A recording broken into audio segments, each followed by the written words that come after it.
And it's the magic video of the week. Now, this is kind of a two-parter video because recently dropped some new information for a set, but it's Conspiracy 2, and I didn't really play any of Conspiracy. I just bought a pack or two, so me talking on Conspiracy is going to be a bit shorter than the second part of the video, which will be talking about the storyline for Shadows over Innistrad, my speculations on that. So let's talk about Conspiracy.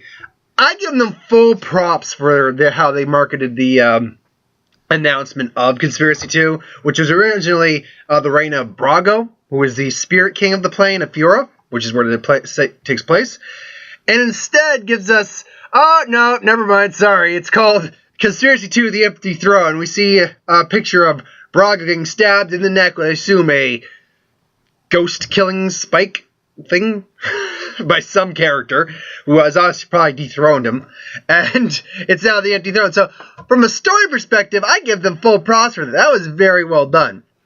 Now, from a card points perspective, I couldn't tell you anything about where this set's going to go. I actually dug on a lot of the first Conspiracy. Didn't play a lot of it, or really any of it.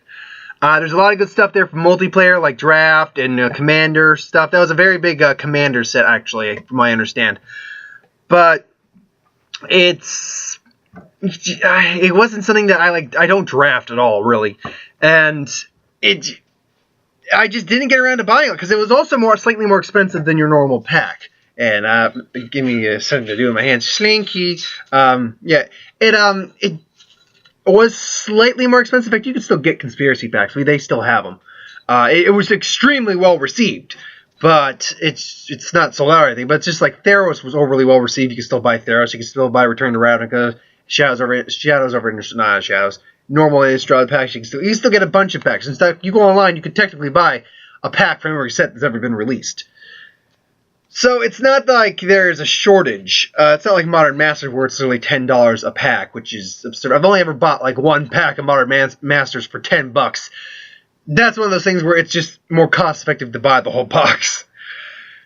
So it's not like I don't want to talk about Conspiracy. It's just I don't have much to talk about Conspiracy. The only thing I could really say is it'll be interesting to see what Planeswalker we get in the set, because they're trying to center more on story these days, and Domino's just chewing on stuff. I'll let it chew. Wait a minute, is that something? No. People wouldn't like you chewing on that. She got a hold of a black sock somehow. Because we had Dak Faden, who was a fan favorite people wanted to see for a while, and they finally put him into his home plane, which is apparently Fura.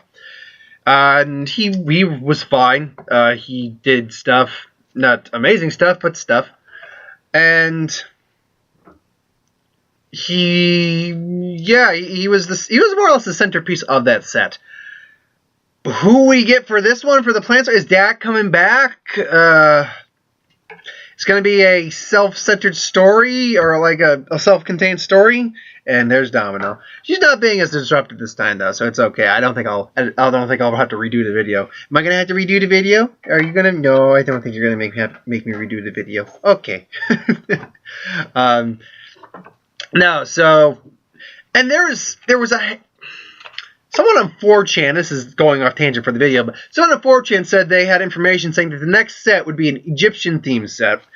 I can't remember what the name of the set was, but it was Secrets of whatever was the name of the plane. Then Sands of Fury, or Fury of the Sands was the name of the second set. Then we go to another Return to Ravnica block. I call some of that into question right now. Well, let's wait until PAX, whatever PAX comes around or is it San Diego Comic-Con? We'd figure it out.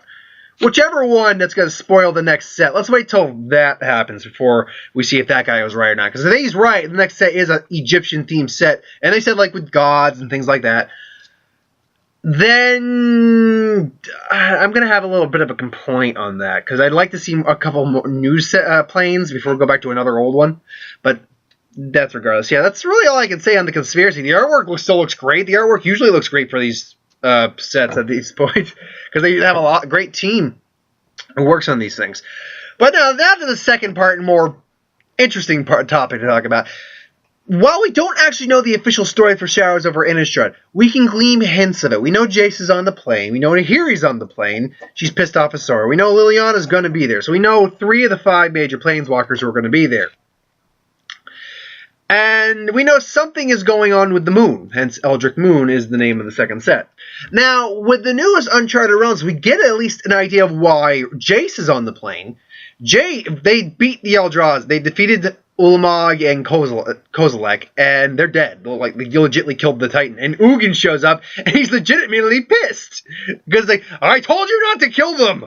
It's like, you said it's up. I said it's never been done. It's like, we don't know the ramifications of this. We don't know what their purpose was in the videos, and I have to take these remains, study them, and figure it out. It's like, should I, maybe I'll go find Soren or something like that, and, Nahiri. It's like, yeah, well, good luck with that. Soren's not quite as lenient as I am. So that's actually what Jace is going to do on Innistrad. He even says, I'm going to go to Innistrad and look for Soren. Why?